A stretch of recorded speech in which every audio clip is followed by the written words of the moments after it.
Welcome to the Coaching CTV with Toyinda LaShea. I am so excited to be here on Dominion TV with my leader, Pastor Tony Fairley. He is a business leader, a phenomenal ministry coach, and he is also he's a grandparent. He is a husband to my co-pastor, Sandra Fairley. Hi, co-pastor.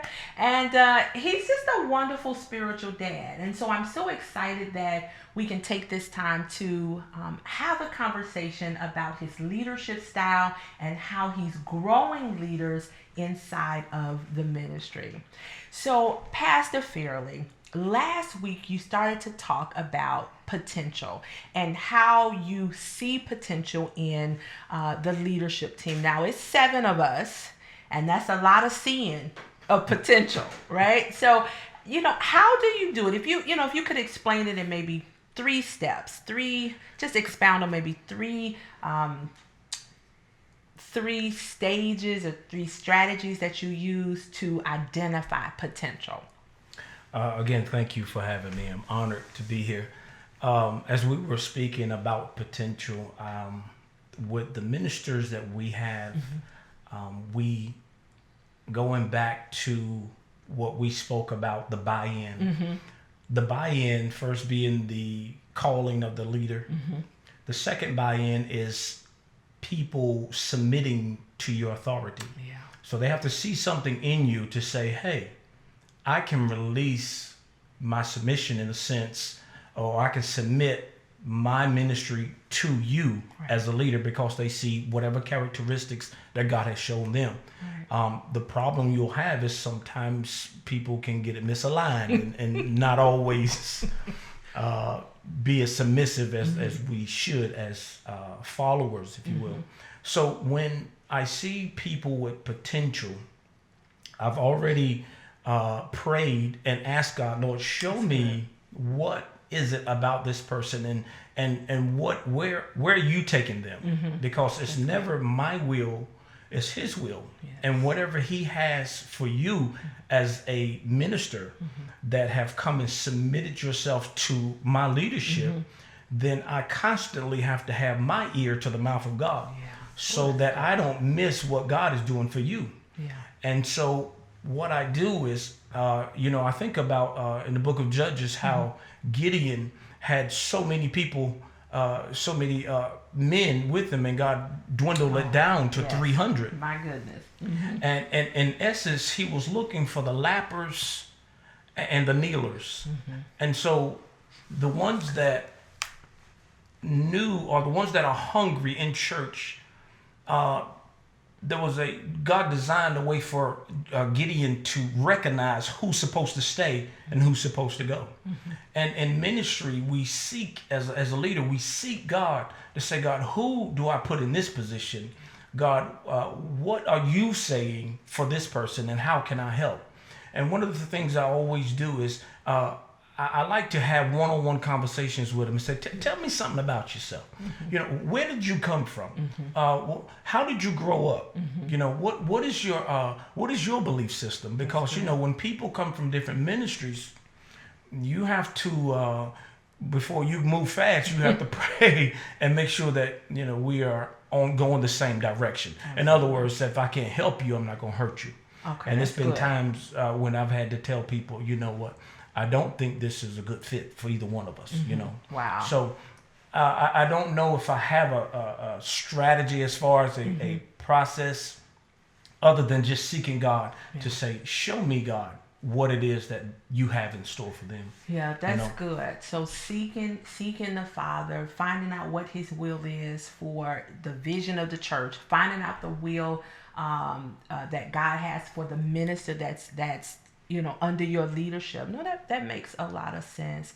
In keeping with this thought of potential, how do you grow it? Because in ministry, there's so many different personality styles. There's so many different styles of ways of perception and perceiving information that comes to us. So how do you grow and develop the potential of your leaders? And again, I'm under the leadership. I'm in ministerial development, and just how do you grow that? I mean, it's not easy. It is not easy. How do you grow it? It's another good question. But I have to, well, let me say this. When I learned how to release God to do the work, my job got easier. I love that. Because just like you wrote the book, Unleashing Your Potential, okay, there has to be a connection with that individual and God. Yeah, oh, that's good. And my job is just to hear God. And so even though I can hear, I've had people say, I think I'm supposed to preach right now. And it didn't register in my spirit. But I never said, that's not happening. I don't see that, So you don't want to hurt anyone's feelings, but you pray. And I simply say, well, let's just pray about this thing, and let's see what the Lord is saying. So when potential is put in a person, it is not given from the leader. It is for the leader to see God. And I'm so quick. I always say this, you pray.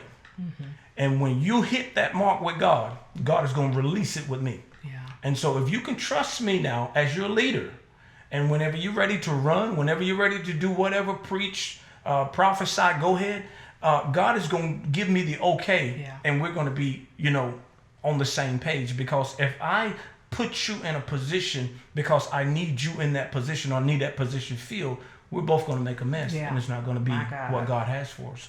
So the potential is given from God. And when that person is hungry and they're seeking God, they're going to register. Yeah. And as long as I stay my ear to the mouth of God, I'm going to hear what God is saying for that leader. Yeah. And so I'm only concerned about those that are in this particular ministry or in my ministry as far as leaders, because that's my responsibility. Right. You see? Right. So no, that's really good. Just being able to pray and seek God's will. That's huge. And I have learned to do that more under the ministry. Because again, as a coaching leader, it's like, what did God say? That is classic coaching leadership. What did God say? And then what that does is it empowers us to go seek God. So we have to put action on it. Exactly. That's huge. Exactly. I want to talk a little bit, because you mentioned the law of buy-in. And I want to talk a little bit about John Maxwell, just a little bit, because I know that even in Bible study and on Sunday for Sunday morning worship, you have the John Maxwell Leadership Bible with you. So what I want to know is, and I follow John Maxwell and connected to the program. And I want to know from you is, what do you find helpful within the John Maxwell's Leadership Bible?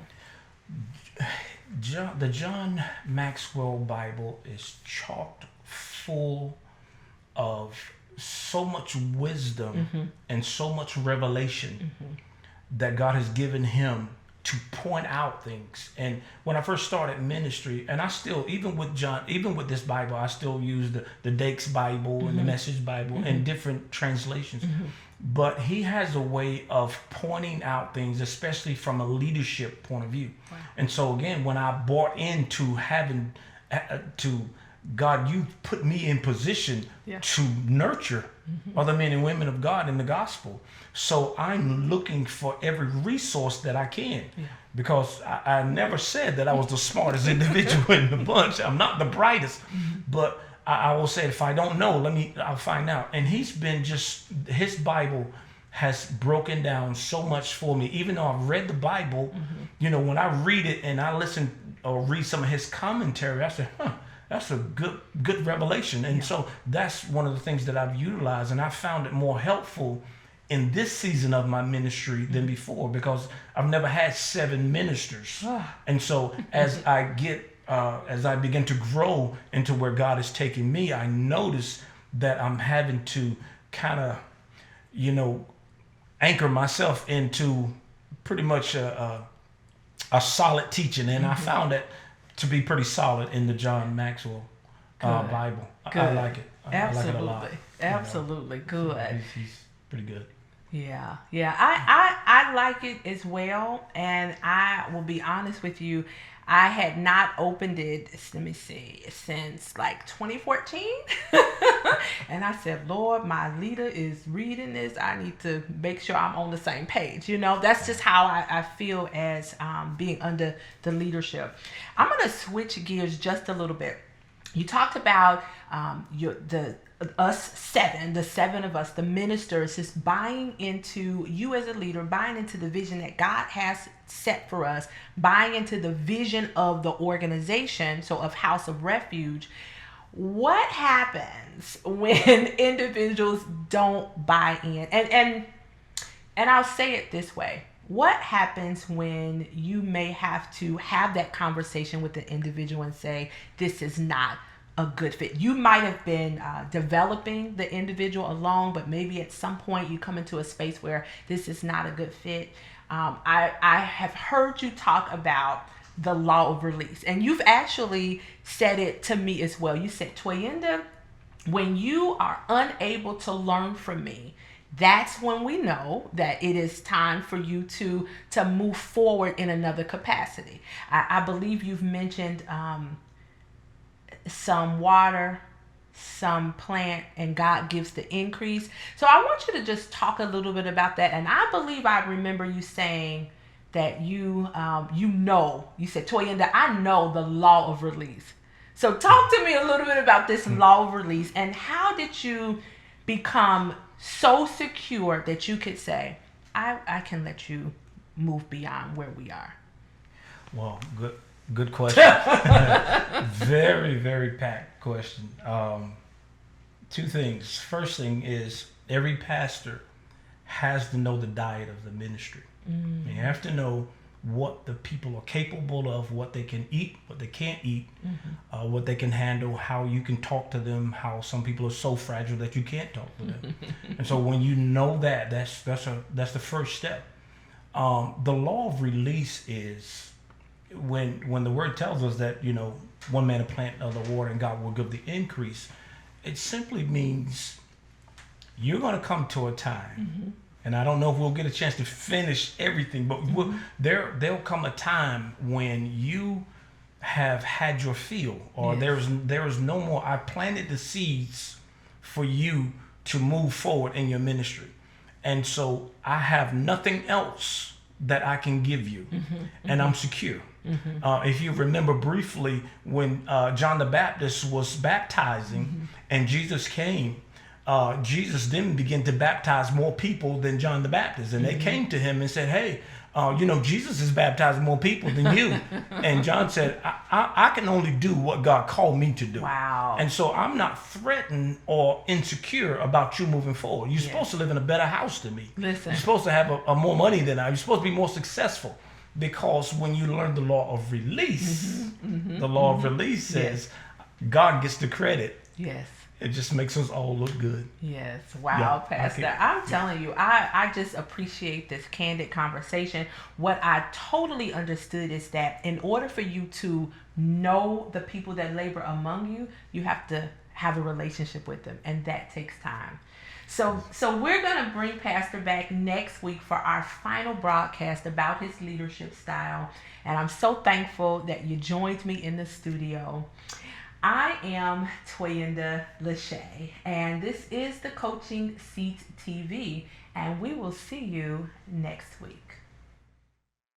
Hello, everybody. I want to invite you to purchase my book, The Handbook to Unleash Your Potential in 6 Practical Steps. If you are struggling with stagnation, suppression, and being stale in business, in leadership, in ministry, this book is for you. I give you 6 practical steps to achieve in life. Hey everybody, I want to invite you to a phenomenal virtual opportunity. My colleagues and I are hosting the Champion Coach Conference. This conference will take place on Saturday, June 27th, and it is virtual. I want you to check the link below.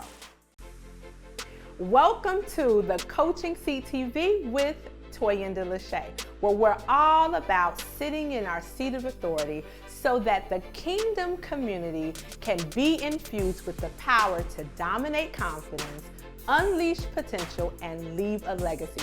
This is accomplished through extracting limiting beliefs, distractions, and interferences. I am so excited for the opportunity to be on Dominion TV with the powerful Dr. Dutton and Pastor Lynette Dutton.